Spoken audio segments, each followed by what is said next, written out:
밥 대신 지식 강좌. 오늘은 언제 벌써 이번이 몇 차죠? 몇 차입니까? 지금 한 6, 7차 정도 된 것 같네요. 한 1년 반 정도 됐습니다. 오늘은 제가 얼마 전에 책을 하나 냈는데 그 책 제목이 도서관 민주주의입니다.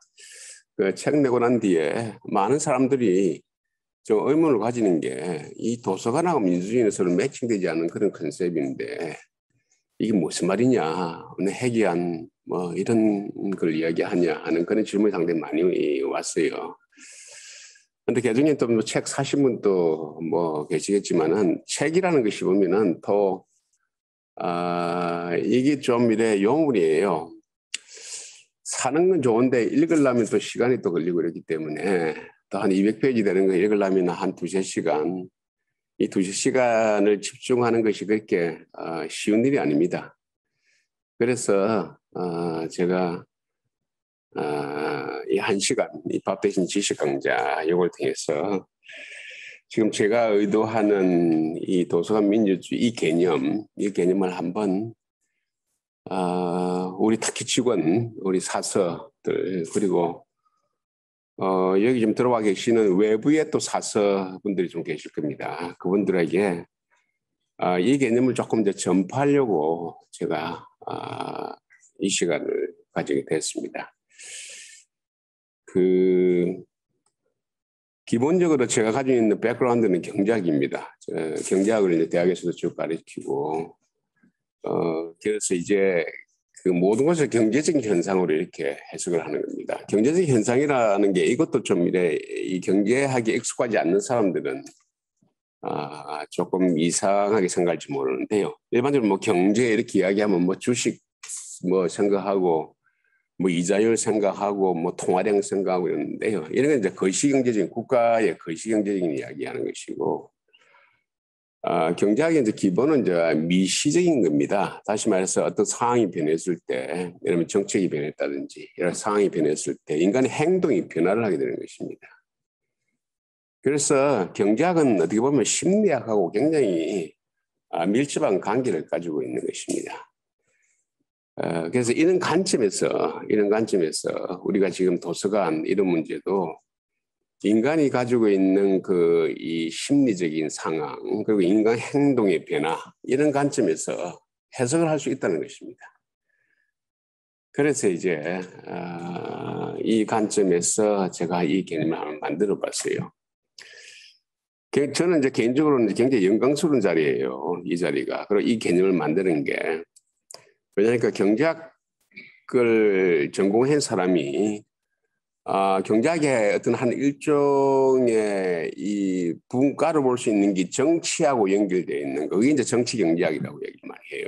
보면은 그런 영역도 있는데, 이걸 또 이제 도서관에 적용시키는 거는 사실, 저처럼, 이렇게 국회 도서관장이 오는 거는 연관된 기회가 있어야지만 볼 수 있는 거예요. 그래서 지금까지 뭐 훌륭한 분들이 많이 이런 자리에 왔지만은 경제학자는 제가 알기로 처음이에요. 그래서 일종의 저도 이 자리에 있으면서 이 분야의 어떤 이렇게 볼 수 있다 하는 그런 개념을 하나 만들어 봤다는 게 저로서는 큰 의미를 가지는 것이고요. 또 하나 이제 기왕 제가 만든 이 개념을 우리 사서들께서 좀 많이 활용을 하시고 그런 개념 하에서 도서관의 중요성 이런 것을 강조하게 되면은 훨씬 더 설득력을 가지고 있어요. 그래서 이제 이 프레임을 제가 만들어 봤습니다. 자, 서두가 굉장히 길었는데요.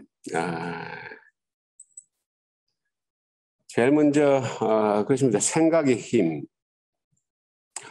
사실 우리가 생활하는 모든 행동은 묵시적이거나 혹은 우리 눈에 보이거나 어떤 생각의 프레임에서 나오는 것입니다. 그래서 지금 보고 계시는 이 일종의 심플한 다이어그램이 그 유명한 영국의 그 대처 수성이 이야기한 겁니다. 생각에서 우리가 뭐 습관 다 있죠, 그죠? 여러분 다 습관 다 있는데 이게 다 생각에서 오는 겁니다. 습관이라는 것이 이제 무의식적으로 나올 수가 있는 것인데 그 뿌리를 찾아보면 전부 생각, 우리가 인생을 어떻게 보느냐, 이 생각에서 나온 것입니다. 이런 습관이 모여서 이제 인격이 되는 것이고요. 이 인격에서 우리가 말이 나오죠. 그래서 우리가 이제 정치권에서 보면은 말이 이제 품위가 뭐 있다 없다. 요새 특히 이제 정치 시즌이 내년이다 보니까 뭐 말이 품위가 있다 없다는 이야기 많이 나오는 게 전부 다 이는 이제 인격에서 나오는 것이고 이 인격의 뿌리는 바로 이 생각입니다. 그래서 말이 또 이제 행동이 되고 이는 행동이 꾸준하게 쌓이게 보면 그게 결국 이제 운명이 됩니다.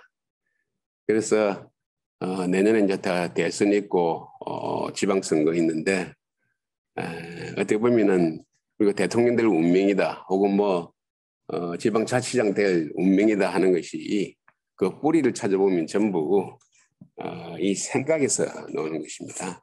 아마 여러분들도 다 똑같을 겁니다. 아마 여러분들이 가지고 있는 그 자리 있어서 조금 좀 뭐 달라요 반응하는 것이.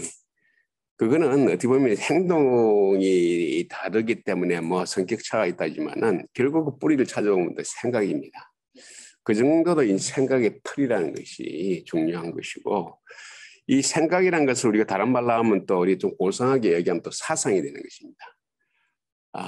때에 따라서 이제 이념이란 말로 표현할 수 있는 것이고 이렇게 표현하는 여러 가지 있는데 가장 심플하게 보는 것이 바로 이 생각입니다.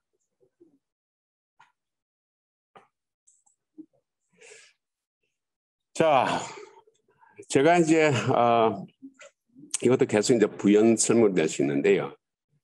우리가 주위에 일어나고 있는 많은 현실들, 이런 현실을 이론으로 잘 설명해야지 현재를 바꿀 수가 있습니다. 이걸 좀 단순하게 제가 하는 비유를 들어보면은 저에게 조금이라도 관심이 있었던 분은 제가 지난 1년 동안에 몸에 좀 변화가 있었다는 걸 알게 될 거예요. 제가 10kg를 뺐거든요. 더 줄일 수가 없는 거예요. 네?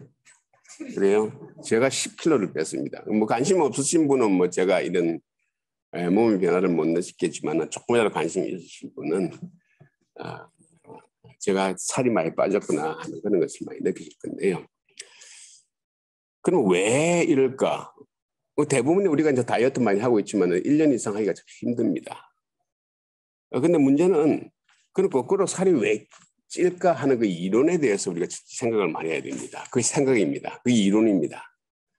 그런 것이 제대로 정립돼야지만이 자기가 예를 들면 뭐 살을 더 찌우고 싶다, 5kg 더 찌우고 싶다, 혹은 뭐 5kg 혹은 10kg 더 빼고 싶다 하는 것을 효과적으로 할 수 있는 것입니다. 그게 이제 이론의 힘이에요. 그러니까 잘못된 이론을 가지고 있으면은 현재를 바꿀 수가 없습니다. 우리 뭐 다이어트 해가지고 성공하는 확률이 한 2%밖에 안 되거든요. 대부분 다 실패합니다. 한 일주일 후에 뭐 한 5kg 빠졌는데 다시 일주일 후에 보면 8kg 찌고 막 이런 그 험악한 경우가 상당히 많이 있습니다. 그게 이제 살이 왜 찌는가 하는 그런 부분에 대해서 이론을 가지고 있어야 되는데요. 똑같습니다. 이 도서관도. 도서관이 왜 어떤 지역은 좋은 도서관이 있고 어떤 지역은 도서관이 그렇게 좋은 도서관이 없느냐 하는 그런 부분을 그냥 단순하게 생각하면은 그냥 단순하게 넘어갈 수 있습니다. 그런데 그런 부분에 대해서 그러면 한번 세상을 한번 바꿔보자. 도서관이 좋은 도서관이 우리 지역에도 좋은 도서관이 좀 있게 만들어보자 하는 그런 의문이 생기면은 그럼 왜 어떤 특정 지역에는 좋은 도서관이 생기느냐 하는 그런 부분에 대해서 이론으로 설명을 해야 되는 것입니다. 그게 이제 이론이 될 수 있고 때로는 가설이 될 수 있습니다. 사실 제가 이야기하는 것도 일종의 가설입니다. 이 가설이 나름대로 이제 여러 가지 경험적인 자료가 축적이 돼서 이제 그게 이제 이론이 되는 것인데 이게 기본적으로 사회과학적인 그 방법이고 그리고 또 세상을 바꾸는 하나의 그 과정에서의 체계입니다. 다 이론이 다 의체되는 것입니다. 여러분들도 뭔가 좀 이렇게 바꾸고 싶다면은 어떻게 해서 이런 것이 있으냐 현상을 설명해주는 그런 이론이 있어야 되는 것입니다. 그래서 그걸 이제 사회과학에서는 이제 그 포지티브 시어리 이렇게 얘기하는데요. 뭐 실정 이론 이렇게 얘기하는데 거기에 이제 대치되는 것이 이제 규범적인 노마티브 시어리 이렇게 해서 규범적인 것입니다. 그래서 예를 들면 뭐 정치인은 공익을 위해서 뭐 일을 해야 된다, 뭐 자식들은 효도를 해야 된다, 뭐 이런 게 다 보면 규범적인 것입니다. 인간이 가지는 도덕성 이런 걸 강조함으로 인해 가지고 이런 규범적인 주장은 상당히 많이 하고 있지만 이 규범적인 이 이론에 너무 빠지게 되면 현실을 바꿀 수가 없습니다. 왜냐하면 사람이 안 바뀌는 거기 때문에. 그러니까 일반 사람을 대상으로 해가지고 누구나 똑같은 이런 성인군자가 아닌 일반 사람들이 어떻게 행동하는가 하는 것을 이론으로 풀어낼 줄 알아야 됩니다.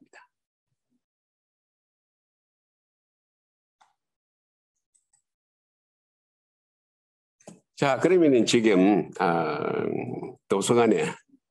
도서관에서 저는 혁신이 최근 한 2, 3년, 좀 길게는 5년 동안에 혁신이 지금 일어나고 있다는 것을 많이 느꼈습니다. 물론 이건 굉장히 주관적인 것입니다.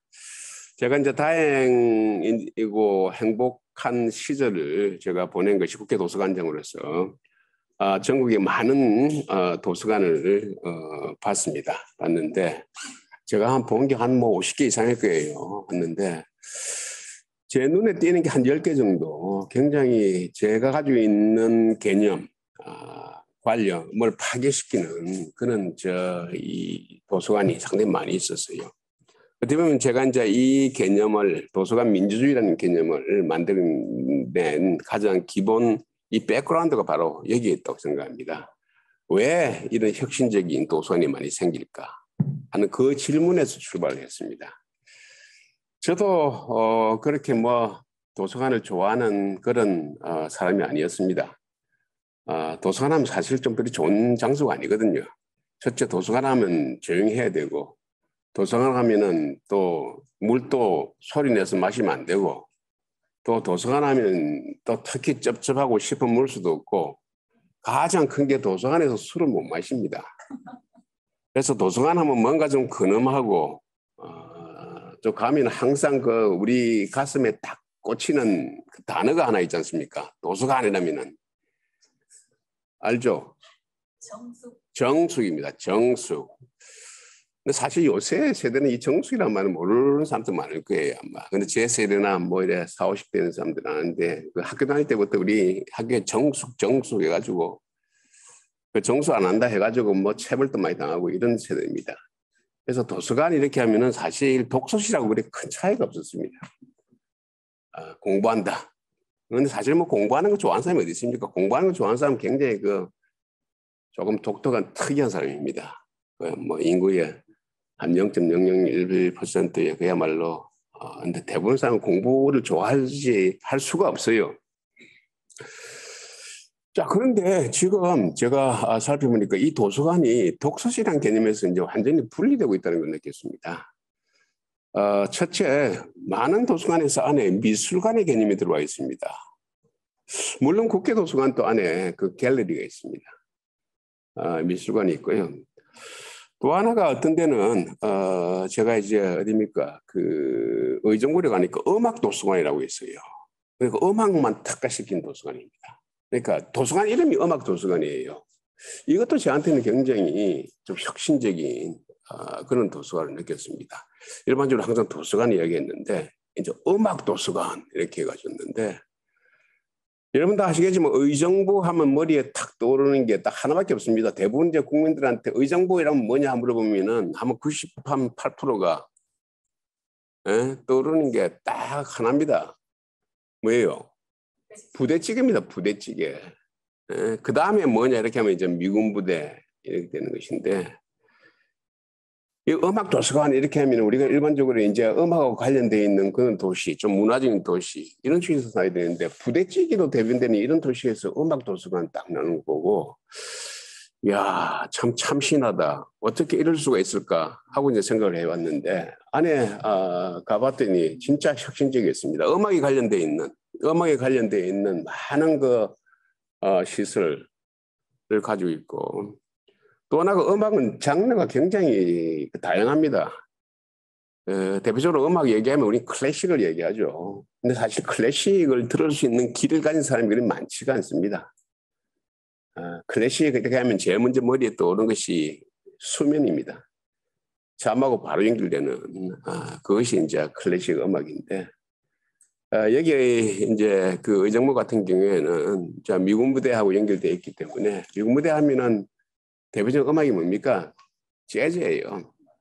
그리고 흑인 음악, 랩 같은 거, R&B 같은 거. 그래서 거기는 이제 블랙 뮤직이 이 중심으로 돼가지고 이렇게 음악을 많이 하고 있더라고요. 하고 있고 음악이 특화되어 있으니까 안에 홀하고 바깥에 야외장하고 전부 공연할 수 있도록 이렇게 만들어놨어요. 그게 바로 올해 만들어졌습니다. 올해. 자, 그러면 한번 이런 잘 한번 생각해 보십시오. 이런 여러 가지 도서관은 누가 만들까요? 여기 이제 제가 이런 화두를 풀어나간 데 제일 첫걸음이었습니다. 누가 이걸 만드냐. 우리는 일종의 뭐 이것도 지역의 공공재라고 볼 수 있는데요. 지역의 공공재는 그 공공재가 제공되는 그 과정에 대해서는 그렇게 심각하게 생각 안 했습니다. 그냥 뭐 됐겠지 생각하는 것이지 어떤 절차를 통해서 이루어지는가 하는 그런 부분에 대해서는 그렇게 이 관심을 가지지가 않습니다. 자, 그러면은 모든 지방정부가 다 어느 정도의 지역 공공재를 제공하는 그런 이 상황인데, 그럼 어떤 지역에는 음악 도서관이 있고, 어떤 지역에는 또 미술 도서관이 있고, 여러 가지 형태에 나타나는 게 뭡니까? 결국 그 지역의 정치인이 결정하는 겁니다. 여기서 이제 굉장히 중요한 어떤 우리가 이론으로 개발하기 위한 일종의 이제 모멘텀이 될 수가 있는 것인데요. 지금은 이제 음악 미술만 이야기했지만은 심지어 어떤 도서관은 제가 남양주에서 봤더니 남양주에 있는 도서관 정약용 도서관이라고 있습니다. 이것도 한 2년 내지 3년 전에 만들어진 도서관입니다. 이름부터가 굉장히 독특해 한국 사회에서는 있을 수 없는 그런 그 이름입니다. 일반적으로 어떤 사람을 기념하기 위해서는 예를 들면 김갑동 이렇게 하면은 그 사람 기념하기 위해서는 김갑동 기념도서관이 되어야 되는 것입니다. 이름만 바로 안 붙이거든요. 근데 사실 서구에서는 이름을 바로바로 붙입니다. 그러면은 레이건 도서관이라든지 후보 도서관이라든지 바로바로 붙이는데 여기는 이제 정약용 역사 기념 이런 게 아니고 정약용 도서관 이런 거를 바로 딱 이제 그게 돌직구라는 거 보고 굉장히 이제 참신했는데 안에 들어가 보니까 1층에 바로 유명한 그 빵집이 들어와 있습니다. 그런데 우리가 생각해 보십시오. 공공도서관에서 빵집을 유치한다고 하면은 우리가 가지고 있는 공공기관이기 때문에 그 지역에서 가장 안 팔리는 빵집을 유치해야 되죠. 왜냐하면 공공기관이기 때문에. 그게 우리가 가지고 있는 일반적인 그 생각의 틀이에요. 그걸 이제 여러 가지 형평이라든지 균형이라든지 평등이라든지 이런 개념에서 공공 부분이 좀 잘 장사 안 되는 이런 민간 업체에 대해서 좀 배려한다 하는 그런 차원에서 가장 불성하고 잘 안 되는 이런 빵집을 유치를 해야 되는데 그 지역에서 가장 잘 되는 빵집을 유치한 겁니다. 이거는 마치 어떻게 보면은 일반 민간 이 건물에서 1층에 스타벅스 들어온 것 같은 이런 거예요. 아무래도 잘 나가는데 그게 스타벅스 있는 거 똑같은 거거든요. 자, 그러면 한번 생각해 보십시오. 공공도서관에 사실 일반적으로 도서관에 이렇게 하면 이제 책을 보러 간다는 그런 개념인데 그 지역에서도 가장 유명한 빵집을 남도 유치를 함으로 인해 가지고 빵 먹으러 도서관에 가게 되는 것입니다. 빵 먹으러. 자, 그러면은 도서관을 방문할 거는 나름대로의 개인적인 일종의 유인책이 더 많아지는 거예요.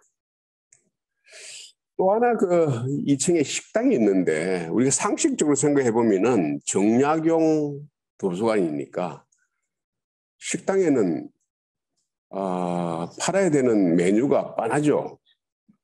그죠? 조선국밥을 팔아야 됩니다. 조선식 국밥, 시장 장터국밥 이래 사야 된다고요.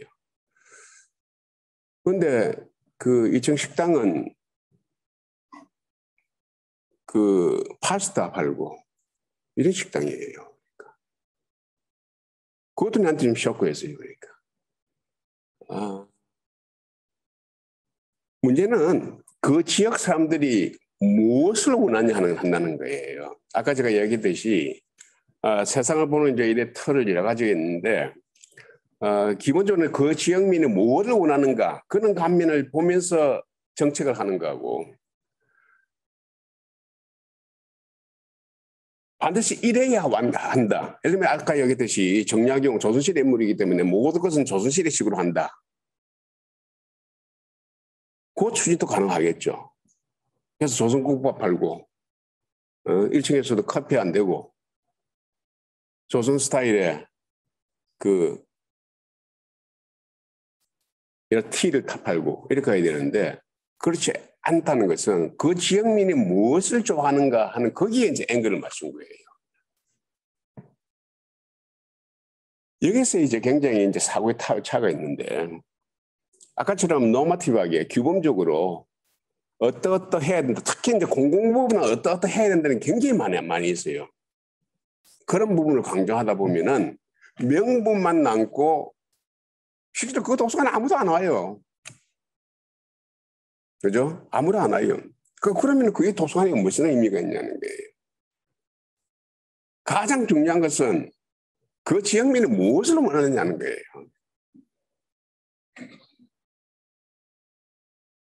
그런 측면에서 제가 이 책에서 10개 도서관을 제가 선정을 해서 얘기를 한 겁니다.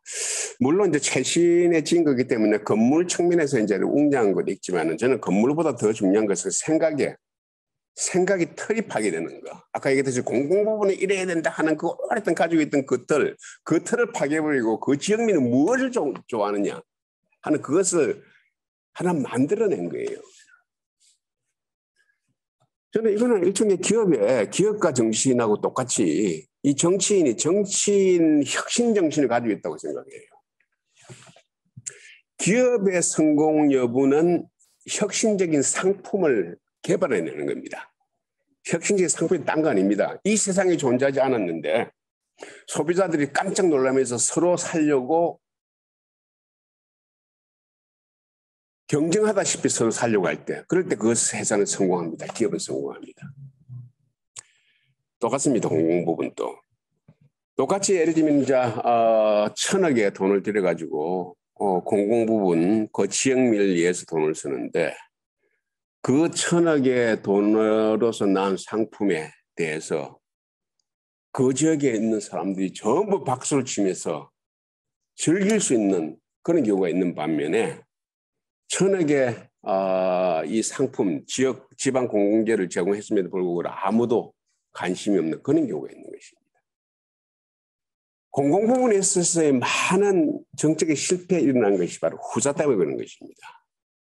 공공은 이래야 된다 하는 그런 어떤 규범적인 논리에 빠져가지고 그 지역민이 무엇을 생각하고 있는 것을 보지 않는 것입니다.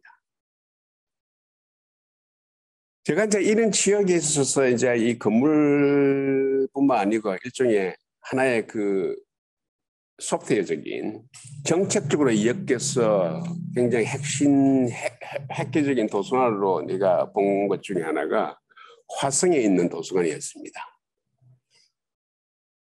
화성에 있는 이 도서관은 중학교하고 같이 붙어 있어요. 여러분도 아시겠지만 중학교, 초중고는 전부 교육감, 우리 교육감 시스템 하에서 움직입니다. 반면에 지방의 도서관이라는 것은 그 지방자치단체에서 하는 것입니다. 여러분 공공부문에 대해서 아마 좀 아실 겁니다. 그 관할한 주체가 다르면 절대 화합할 수가 없습니다. 딱딱 분리하는 겁니다. 관할이 누구냐 따라 가지고 이거는 뭐 교육청 관할이라 하면 교육청 관할에서 절대 지역 그 지방자치단체가 접근이 안 됩니다. 똑같이 지방자치단체 관할이면 교육청에서 절대 접근할 수가 없습니다. 그런데 이 화성에 있는 도서관은 지방자치단체에 있음에도 불구하고 중학교, 고등학교하고 바로 실내에서 연계대로 붙여놓은 것입니다. 자, 그럼 뭡니까? 우리가 도서관이라는 것이 24시간 사용하는 그런 장소가 아닙니다. 대체로 보면은 방과 후에 사용하는 그런 저희고 실제로 낮에는 많이 빕니다. 자, 그런 공간을 중학생들이 활용할 수 있게 하는 것입니다. 그런데 우리가 이렇게 이제 실리적 측면에서 막연하게 학교를 활용할 수 있다고 얘기했지만은 그거는 지방자치단체하고 교육청하고 서로 정책에 있어서의 소통이 있어야 가능한 것입니다. 그거를 제가 해낸 유일한 기관이 바로 화성 같았습니다. 자, 그런데 그러면은 왜 이것이 일어나느냐? 뭐 그쪽에 정치인은 이게 교육감하고 개인적으로 친구냐 같은 학연 지원으로 됐느냐? 아닙니다. 화성이란 그 지역을 보면은 그 지역민이 가장 제일 관심 많은 것이 교육입니다. 젊은 부부가 많기 때문에 초, 중, 고 이렇게 그 비율이 굉장히 높습니다. 자, 그러면은 교육에 대해 담당하는 그는 교육청입니다. 지방자치단체에서 할 수 있는 것이 한계가 있습니다. 그런데 지역의 도서관을 건립함으로 인해 가지고 이 물건을 터버린 것입니다. 그러면 그 지역민이 얼마나 좋아하겠습니까? 자기 자녀들이 좀 더 넓은 환경에서 도서관이라는 그 환경을 자유롭게 사용할 수 있는 그런 환경을 조성하는 것입니다. 바로 이게 그 정치인들이 그 지역민이 무엇을 원하는가 하는 것을 특화해서 만들어내는 정치의 혁신 정신에서 온다. 이렇게 얘기할 수 있겠습니다.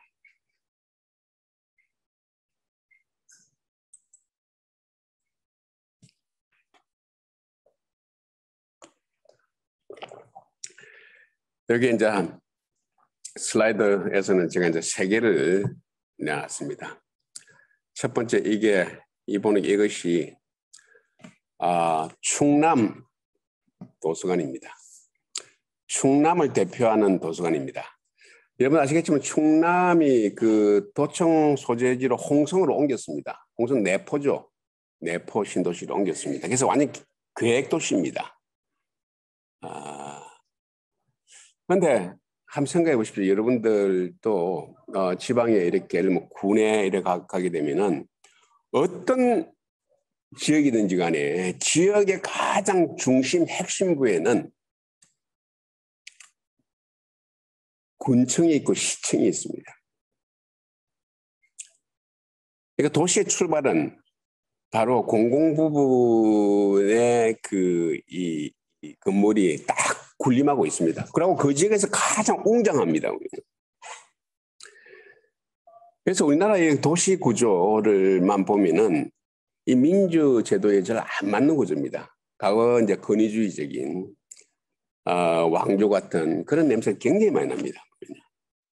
근데 지금 민주제도입니다. 그럼에도 불구하고 우리 도시 구조는 이 민주제도를 볼 수가 없습니다. 근데 그걸 본 게 제가 이제 충남 내포 신도시에서 봤습니다. 제일 먼저 계획도시이기 때문에 먼저 딱 중심 건물로 박는 게 중요한 겁니다. 일반적으로 우리가 가지고 있는 사고에서는 도청을 딱 박아야 됩니다. 그것도 굉장히 웅장하게 위압감을 가지고. 그런데 이 도청에서는 도서관을 잡는 겁니다. 도서관을. 가장 핵심 그 자리에 여러분 보시 아시겠지만 여기 또 호수도 있습니다. 이 호수가 굉장히 큽니다. 굉장히 아름다운 곳입니다. 일단 여기에 도서관을 딱 받고 난 뒤에 그 다음에 그 주위에 도청 건물을 배치하게 된 겁니다. 뭡니까? 민주적인 도시의 배치입니다. 자, 지역민이 가장 필요로 한 것은 사실 도청이 아닙니다. 군청, 도청, 시청 1년에 몇 번 갑니까? 갈 일 없어요. 문제 있을 때만 가는 것이지. 그런데 그 지역의 대표하는 도서관을 딱 말뚝을 받게 함으로 인해 가지고 모든 도민들이 언제든지 쉽게 갈 수 있는, 그리고 이 호숫가에 엮여 있기 때문에 그야말로 휴식시설로서 갈 수 있는 것입니다. 이것이 어떻게 보면 우리나라 도서관도 도서관이지만은 우리나라의 도시 구조를 이야기하는데 있어서 굉장히 획기적인 하나의 모멘텀을 제공해 준 그런 도서관이지 않나 이렇게 생각합니다. 그런 관점에서 저는 우리 지금 뭐 많은 분들이 서울에 살고 계신데 서울 도서관도 굉장히 의미 있다고 생각합니다. 아마 지금 서울 도서관이 어디 있는지 잘 모르는 사람 많을 거예요, 아마. 서울 도서관이 지금 이제 그 과거 서울시청 자리에 있습니다. 그건 상당히 참 잘한 결정이라고 생각합니다. 그 서울시청이라는 그 건물은 굉장히 역사적인 건물입니다. 그래서 이제 서울시청이 바로 옆으로 큰 건물로 이전을 하고 그것을 어떻게 활용하느냐 하는 그런 문제인데 그것이 역사적으로 굉장히 심볼릭한 그 건물을 도서관으로 이렇게 활용했다는 것은 서울시 전체 이미지를 향상시키는데 굉장히 좋은 저는 아이디어라고 생각합니다. 그래서 서울을 가장 대표하는 것이 뭐냐? 서울을 가장 지리적으로 대표하고 가장 중심에 있으면서 서울을 가장 대표하는 건물이 뭐냐고 했을 때 서울 도서관이라고 봅니다. 그래서 이거는 우리 대한민국 국민 같으면 서울 사람들은 대외적으로 그 나라의 어떤 지역에 보면은 그 지역의 어떤 심볼이 있지 않습니까? 파리 하면 우리가 생각나는 게 있죠, 그죠? 에펠탑 있잖아요, 그죠? 뭐 도쿄만 하더라도 도쿄 타워 이런 게 있지 않습니까, 그죠? 서울을 대표하는 게 뭐냐? 뭡니까? 남산 타워. 남대문. 네. 자, 이제 거기에 맞춰서 우리가 서울 도서관이다. 왜? 건물이 거기 남아있으니까요. 남산 타워도 있죠. 있지만 그거 뭐 하나지 않습니까? 그죠? 남대문. 그냥 그거 보는 거 아니에요. 남대문 잘못 들어가면 또 깜방 가야 되잖아요. 그죠? 근데 서울 도서관 자유롭게 들어갈 수 있는 거예요. 거기서 100년의 역사를 느낄 수 있는 거예요. 그런 의미에서 굉장히 의미 있는 도서관을 보고 있는 거고요. 왼쪽에는 이것이 이제 이게 정약용 도서관입니까? 아까 얘기한 정약용 도서관이고요. 오른쪽이 이게 이제 수원에 있는 도서관입니다. 수원에 있는 도서관인데 이게 숲속에 이제 개별 방을 이제 하나씩 넣어놓은 겁니다. 이게 이제 우리가 도서관, 독서실이라는 이 개념에서 탈피하는 것인데요. 때로는 친구 한 4-5명이서 이 책에 대해서 토론하고 싶다고 해요. 근데 일반적으로 세미나실이 아니고 이렇게 숲속에서 딱 모여가지고 이 책에 대해서 이야기하는 겁니다. 그리고 이 도서관은 이렇게 바로 강교 신도시 그 호수 바로 옆에 있어요. 그런데 그 언덕에 이제 이렇게 늘어났는데 건축학적으로 자연을 훼손하지 않고 그대로 건물을 탁 얹은 대표적인 건물입니다. 언덕에 있기 때문에 낮은 데서 바로 들어갈 수 있고 좀 높은 데서는 2층, 3층으로 들어갈 수 있고 하면서 전혀 일반적으로 우리가 뭐 건물 하나 진다면 전부 다 평지로 다 만들어버립니다. 싹 다 밀어버립니다. 그런 이제 강교가 가지고 있는 그 자연적인 환경을 그대로 유지하면서 그야말로 건물을 하나 거기에 싹 갖다 댄 형태로 이렇게 만드는 거고 굉장히 인상을 받았습니다. 그런데 아니나 다를까 독일에 어떤 유명한 그런 곳이 도서관을 벤치마크 했더라고요. 그러니까 사실 우리가 모방한다는 것은 나쁜 게 아니에요. 모든 창조는 모방에서 오는 것입니다. 모방을 계속 하다 보면은 어느 순간에 또 창조의 경지로 가는 것입니다. 아무래도 우리가 이런 근대 과정을 거쳐오면서 남도 도서관 문화가 서양이 많이 발전을 했습니다. 그래서 여러 단계를 거쳐서 뭐 실패를 하고 이랬는데 거기서 잘 된 것들 우리 벤치마크 하는 거 좋아요. 아까 말씀드린 남양주 도서관, 정약용 도서관과 그리고 이수경 도서관, 둘 다 남양주에 있습니다. 역시나 보니까 북유럽에 이 가서 강한 인상을 받고 그걸 벤치마크를 한 겁니다. 사소한 거지만 저는 가서 놀란 것이 첫째 공공도서관에 카페트 깔린 데가 별로 없습니다. 우리 국회도서관은 제가 알려있지만은 우리는 카페 문화가 아니기 때문에 카페에 깔린 데가 별로 없습니다. 카펫을 깐다면 거의 한 90%는 잘 표시 안 나는 카펫입니다. 회색. 우중충하게 이제 표시 잘 안 나는 이게 이제 카펫인데 여기는 빨간 카펫이 다 있습니다. 우리 빨간 카펫이라면 생각나는 게 있잖아요. 그죠? 영화제 할 때 스타들이 다 빨간 카펫을 딱 밟고 그리고 새파란 카펫을 딱 깔았습니다. 그러니까 들어가는 딱 순간에 이 실내 공간에 주는 강렬한 인상. 그거는 사실 공공부분에서 가지기 참 힘든 그런 광경이었습니다.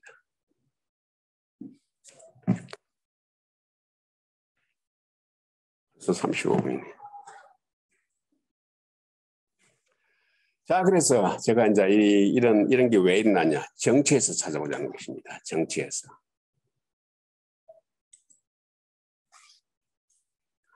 자, 정치라고 하면은 우리가 제일 먼저 생각나는 게 민주주의입니다. 민주주의 뭐 다 아시는 것입니다. 디모크라시. 자, 디모크라시는 하나 이상입니다. 우리가 직접 민주주의라고 얘기하고 있는데 모든 국민이 주인이 되고 국민이 디시전 메이킹하는 이런 그 정치 시스템인데 이런 직접 민주주의를 한 나라는 아무데도 없습니다. 전부 간접 민주주의, 대의민주주의를 하고 있습니다.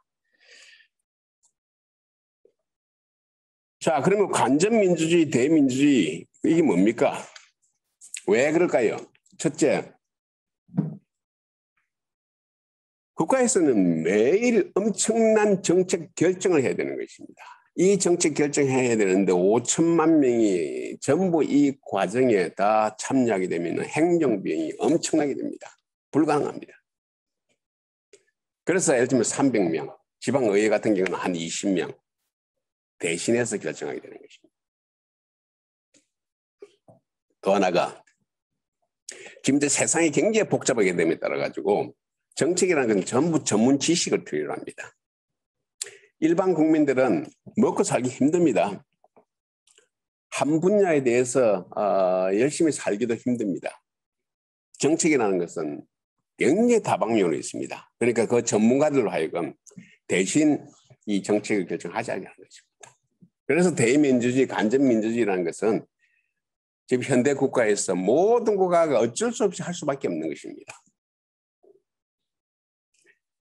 자, 그러면은 이런 간접민주주의를 하게 되면은 결국 그 정치인을 우리가 선발을 해야 됩니다. 선정을 해야 됩니다. 여기에서 이제 비로소 경쟁의 개념이 들어가는 것입니다. 자, 예를 들면 국가의 어떤 그 정책을 결정하는 데 있어 가지고 300명의 처음에 대리인 국회의원을 뽑자 이렇게 했는데 300명만 뽑기 때문에 선착순으로 300명 뽑을 수가 없습니다. 300명이 필요로 한데 자, 하고 싶은 사람은 오라 하면은 3,000명이 모입니다. 알지? 한 3만 명이 모입니다. 그럼 3만 명 중에서 우리가 300명을 뽑아야 됩니다.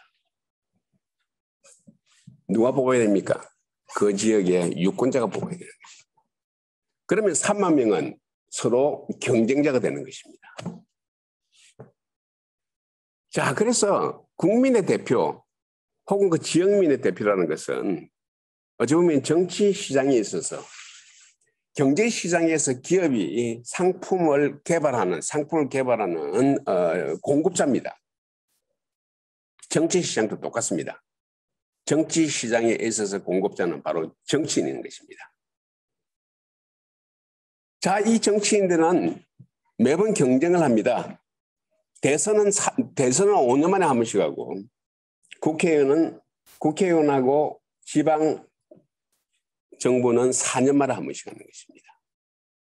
여기 이제 정치 시장에 있어서 통한 것입니다. 우리가 경제 시장에 있어서는 매 순간 경쟁을 합니다. 그죠? 오늘 내가 뭐 이 생수를 이거 못도 해가지고 맛있다 해가지고 내일 이걸 선택한다는 보장이 없습니다. 하루 순간에 또 바뀝니다. 그래서 경제 시장은 매 순간에 경쟁을 하는 것입니다. 그런데 정치 시장은 4년에 한 번 경쟁합니다. 이게 이제 정치 시장이 경제 시장에 비해서 열등할 수밖에 없는 겁니다. 4년에 한 번 열리기 때문에.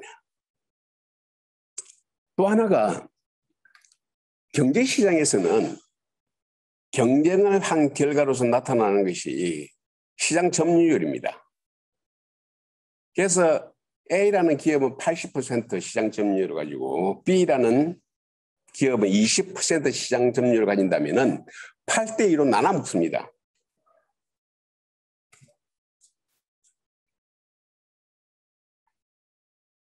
그래서 그나마 기업들은 자기가 가지고 있는 지분을 전부 다 조금씩 먹을 수가 있습니다. 그런데 정치 시장은 경쟁이면서 49대 51로 져도 A라는 사람은 51% 유권자 선택을 받았고 B라는 사람은 49% 선택을 받았습니다. 그럼에도 불구하고 권력은 51대 49로 안 나뉩니다. 단 1% 차이인데 all or nothing입니다. 51% 먹은 사람이 100%를 다 먹습니다. 자, 이런 정치 시장에 있어서의 어떤 특징을 가지기 때문에 경제 시장에 비해서 훨씬 남도 악화되고 열등하게 될 가능성이 굉장히 높은 것입니다.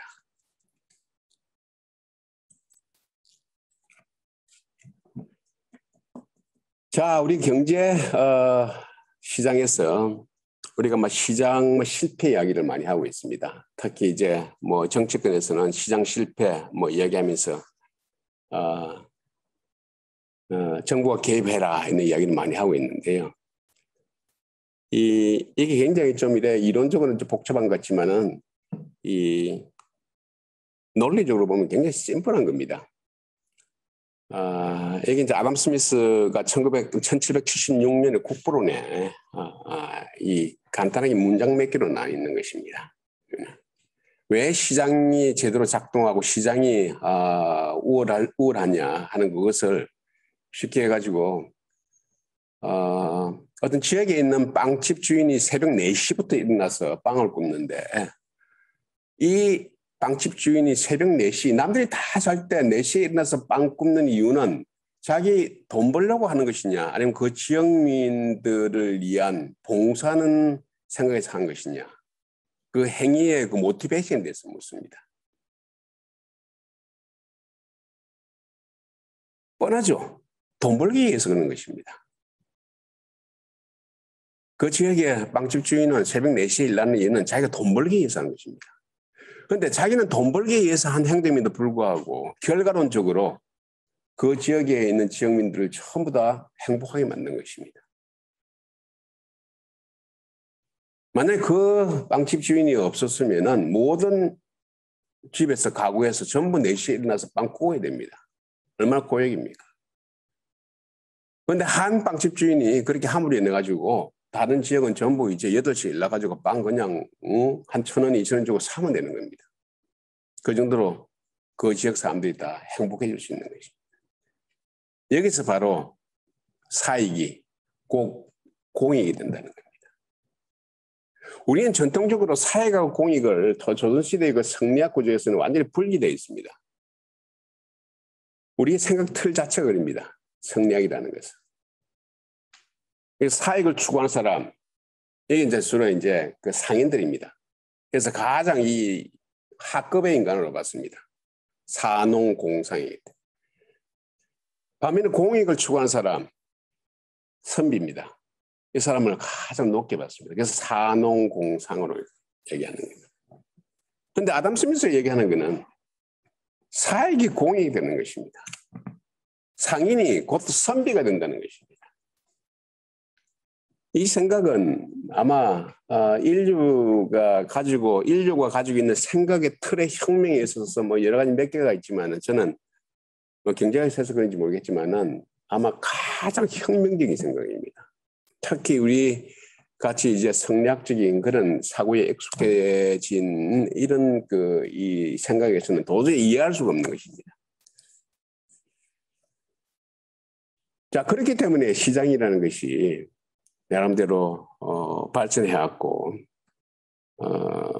그나마 이제 뭐 20세기 동안에는 과거 이제 공산주의 국가에서도 전부 이제 시장체계로 다 넘어왔습니다. 왜? 개인이 자기의 사익을 추구해도 그것이 공익이 된다는 그런 하나의 큰 생각의 틀에 만들어진 것이고 실제로 그 나라가 잘 사나 못 사느냐 얘기하는 것은 우리가 일종의 그 GDP로 얘기를 많이 하고 있습니다. GDP라는 것은 딴 거 아닙니다. 개인이 얼마큼 잘 사는 것을 합한 것이 GDP입니다. 그러니까 개인이 못 살면서 절대 국가가 잘 살 수가 없는 것입니다. 그러니까 개인이 1년 동안 얼마큼 잘 사냐 하는 것을 그 잘 산 이 차이점을 5천만 명을 다 합한 것이 바로 GDP입니다. 그래서 발전에 있어서 개인이 얼마나 사익을 통해서 얻었느냐 하는 것이 전체 국가의 부를 결정하게 되는 것입니다. 이게 바로 이제 시장의 힘입니다.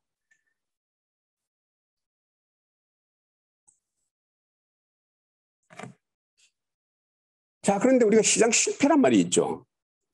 시장이 제대로 작동하지 않는다. 이게 바로 이 사익과 공익이 일치하지 않을 때 생기는 것입니다.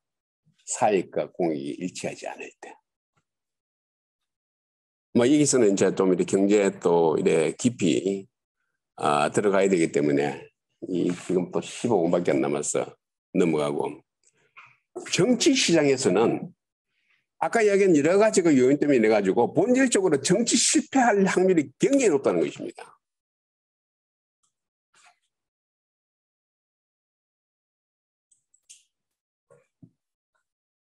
자, 그런 거 한번 생각해 봅시다. 과거 60년대에는 정치 시장에서 공급자가 지역민한테 유권자들한테 제시한 정치 상품이 대표적인 것이 막걸리하고 고무신이에요. 근데 확실한 거는 막걸리가 고무신이 효과적이었어요. 그러니까 전부 다 막걸리 먹으러 가자, 고무신 주러 가자 한 거 아니에요, 그때. 그럼 뭡니까? 사익은 만족시켰어요. 근데 공익이 정진됐습니까? 우리 일반 상식적으로 생각하면 그건 공익하고 거리가 멀죠. 사익과 공익이 괴리되는 겁니다. 뭐예요? 정치 실패입니다. 그리고 또 한때 지역 개발 사업이 많이 있었습니다. 물론 꼭 필요로 하는 지역 개발 사업이 있지만은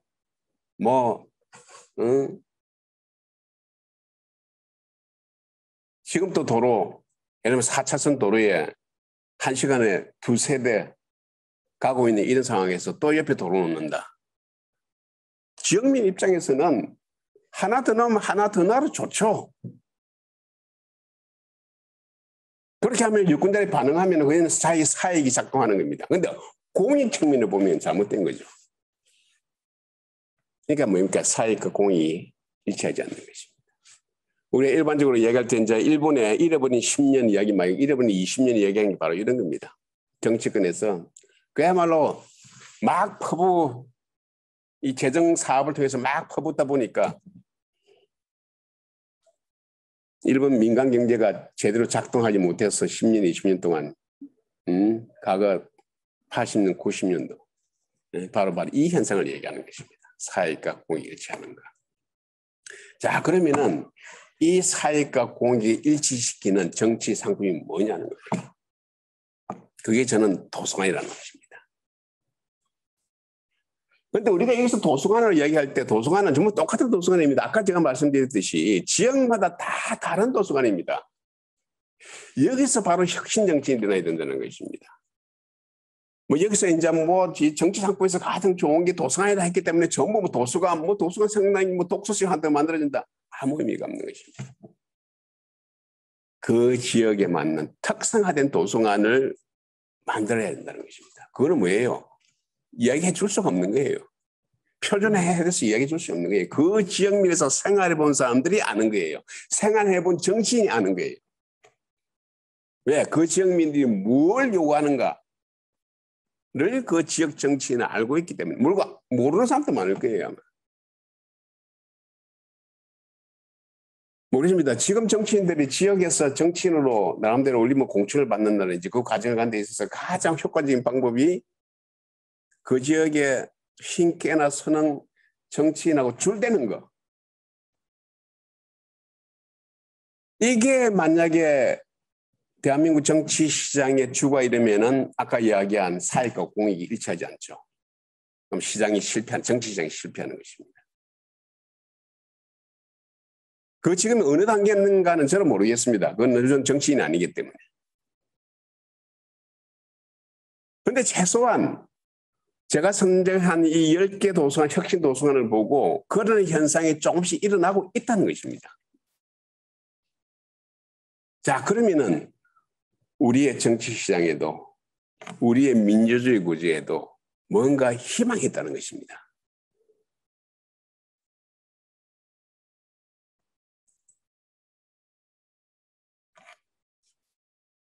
자, 그러면은 정치인이 유권자의 마음을 잡는 데 가장 효과적인 것이 혁신 도서관이라는 그런 공감대가 형성된다면은 어떤 현상이 일어나겠습니까? 도서관 경쟁이 일어나는 것입니다. 어떤 A라는 정치인은 음악을 특화한 이런 도서관에 대해서 블루프린트를 내놓으면은 저기서는 B라는 정치인은 좀 더 청소년들의 교육을 특화한 그런 도서관을 또 넣을 수 있는 것입니다. 자, 그러면 판단은 누가 하는 것입니까? 유권자가 하는 거예요. 아마 이 도서관 경쟁이라는 이 말 자체도 아마 지금까지는 개념이 없었을 거예요. 경쟁이 있어야지 그 집단도 그렇고 그 체제도 그렇고 효율적이 되는 것입니다. 모든 것을 보면은 학연, 지연, 어떤 분은 연출 통해서 독점이 돼버리면은 반드시 부패하게 마련입니다. 경쟁을 하게 되면은 절대 부패가 없는 것입니다. 자, 그러면 그 경쟁을 연출 만드는 경쟁이 아니고 도서관으로 경쟁하자는 것입니다. 라이브러리 컴피티션이에요. 그 뭡니까? 도서관에 대한 아이디어 경쟁입니다. 아이디어 경쟁. 자, 이런 관점에서 보게 되면은 이제 유권자 입장에서도 이제 큰 소리 칠 수가 있습니다. 아, 옆에 동네 봤더니 음악 도서관 저렇게 팬시하게 잘 지어놨는데 우리는 이게 뭐야? 이거 아무것도 없잖아. 도서관을 요구할 수가 있습니다. 우리가 경제시장과 같이 정치시장을 시장으로 보게 되면은 수요가 있으면 반드시 공급이 있습니다. 경제시장에서는 수요가 있으면은 반드시 공급하게 되어 있습니다. 왜? 거기에 이윤이 있기 때문에. 똑같습니다. 지역민의 유권자가 수요가 있으면은 반드시 그게 만족시키는 정치인이 나오게 되어 있습니다. 그래야 자기 당선되기 때문에. 그래서 유권자들도 그 지역의 유권자들도 제 책에서 이야기하는 이 10개 벤치마크를 보시면서 왜 우리 동네는 이런 도서관이 없느냐? 그 지역에서 큰 소리 칠 수가 있는 것입니다. 그게 민주주의 아니에요? 그게 민주주의 아니에요? 이렇게 하게 되면은 이런 구조가 되면은 바로 사익이 공익이 되는 그런 정치 체제를 만들 수가 있는 거예요. 정확하게 아담 스미스가 이야기하는 그 이상적인 시장이 될 수가 있는 겁니다.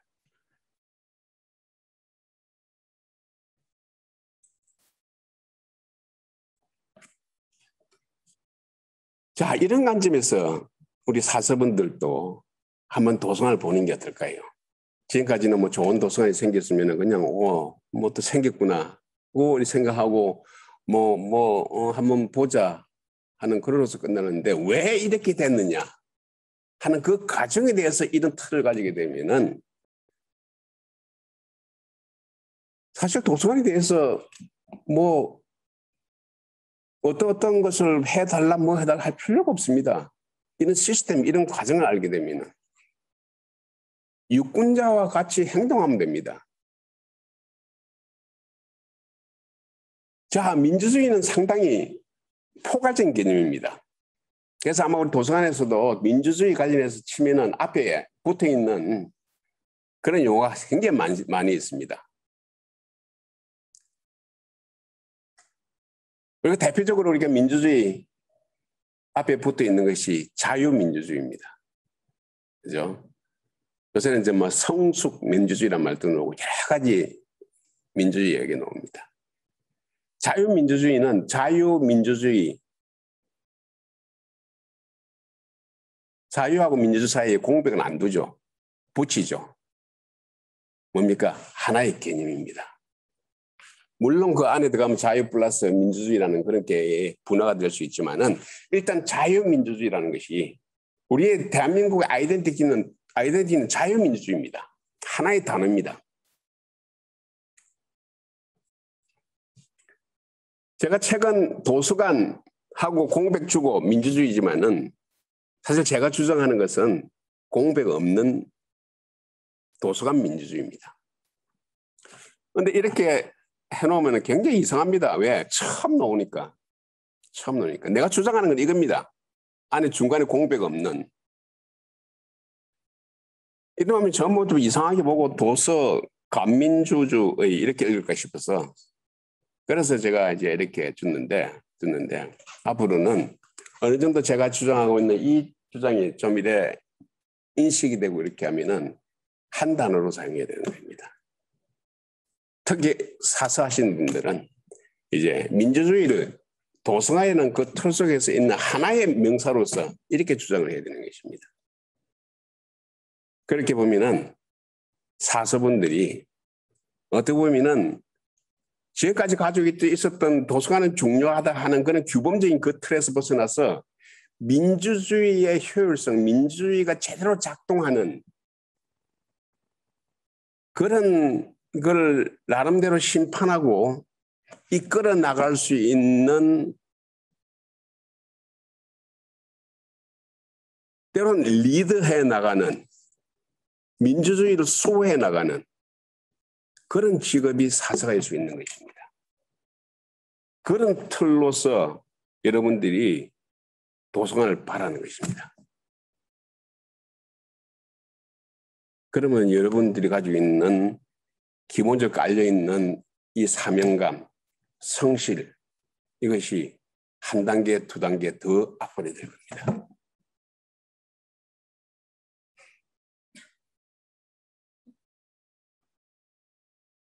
딱 제가 이제 마지막 슬라이드인데요. 우리가 지금 가지고 있던 틀이 그렇습니다. 모든 걸 보면 규범적으로 얘기합니다. 도서관 중요하다, 동전 중요하다 아무리 얘기해봤자 그거 반박할 사람 아무도 없습니다. 이건 마치 엄마가 공부해라고 똑같습니다. 공부해라는데 그거 반박할 게 뭐 있습니까? 다 맞는 말인데. 자식이 엄마가 공부해라 할 때 그 반박하는 자식이 아무도 없어요. 그런데 엄마가 공부해라 말을 듣는 자식은 또 한 명도 없어요. 규범적 논리는 한계가 있습니다.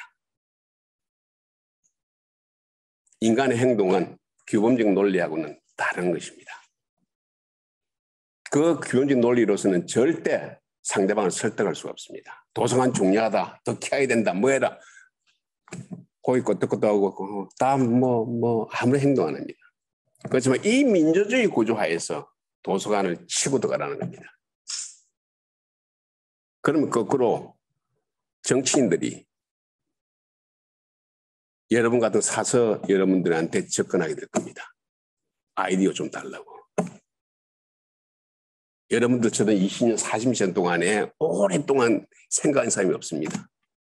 그러면 여러분들이 가지고 있는 사회적인 가치가 더 높아지는 겁니다. 자, 이제 지식은 1시간으로 마치고 이제 밥 먹으러 갑시다.